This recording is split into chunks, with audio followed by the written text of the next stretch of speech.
Hello and welcome to Wake Up America.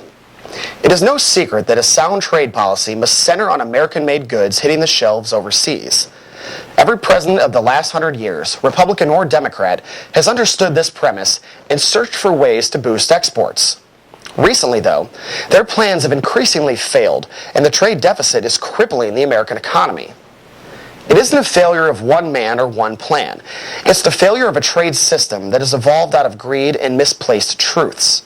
It is the failure to protect the American market from an overflow of cheaply produced imports from countries with no regulations.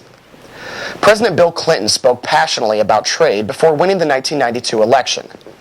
Recognizing that Japanese electronics, automobiles, and other goods were saturating the American market, Clinton vowed to challenge the imbalanced trade customs of Japan. But those issues were never addressed. Instead, Clinton signed the biggest and widely believed to be the most damaging trade agreement in U.S. history, the North American Free Trade Agreement, or NAFTA. In addition, trade with China was normalized, and American stores have been opened up to hordes of Chinese merchandise ever since. Presidents George W. Bush and Barack Obama have preserved this trend in the years ensuing. More trade pacts that resemble NAFTA have been pushed through Congress, such as the recent deal with South Korea. These treaties are always promised to increase American exports to other countries involved.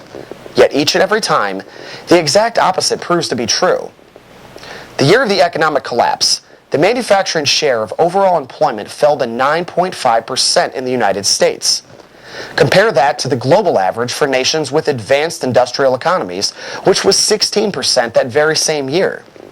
Germany, a thriving economic powerhouse right now, was at 19%.